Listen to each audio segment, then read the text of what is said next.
মধ্যপ্রাচ্যে Iran Israel সংঘাতের উত্তাপ এবার আছড়ে পড়ছে খোদ যুক্তরাষ্ট্রের বাজারে। মাত্র এক মাসের ব্যবধানে মার্কিন অর্থনীতিতে মূল্যস্ফীতি পারদ চড়ছে 2 বছরের মধ্যে সর্বোচ্চ পর্যায়ে। মার্কিন শ্রম দপ্তরের সর্বশেষ তথ্য বলছে, মার্চ মাসে ভোক্তা মূল্য সূচক বেড়ে দাঁড়িয়েছে 3.3%, যা ফেব্রুয়ারিতে ছিল মাত্র 2.4%। বিশ্লেষকদের মতে এই উন্মোচনের মূল কারিগর জ্বালানি সংকট। কৌশলগতভাবে গুরুত্বপূর্ণ হরমুজ প্রণালী বন্ধ হয়ে যাওয়ায় তেলের বাজারে রীতিমতো আগুন লেগেছে। গত এক মাসে গ্যাসোলিনের দাম বেড়েছে প্রায় 21%, যা 1967 সালের পর সর্বোচ্চ। ক্যালিফোর্নিয়ার মতো অঙ্গরাজ্যে প্রতি গ্যালন তেলের দাম $6 ছুঁই।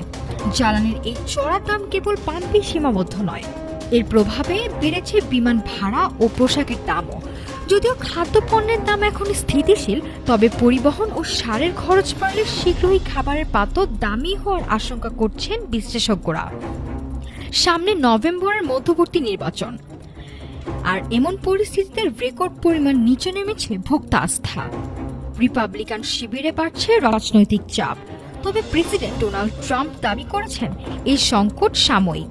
কর ছাড় ও অভ্যন্তরীণ উৎপাদন বৃদ্ধির মাধ্যমে অর্থনীতি এখনো শক্তিশালী অবস্থানে আছে বলে দাবি করছে হোয়াইট হাউস। জ্বালানি বাদ দিলে কোর ইনফ্লেশন কিছুটা নিয়ন্ত্রণে থাকলেও ফেডারেল রিজার্ভ এখন সুদের হার কমানোর ঝুঁকি নেবে না বলেই মনে করছেন বাজার বিশ্লেষকরা। যুদ্ধে থামামা না থাকলেও মার্কিনীদের পকেটে স্বস্তি ফেরা এখন কেবল সময়ের ব্যাপার। নাফিসা সামিয়া, ঢাকা টুডে।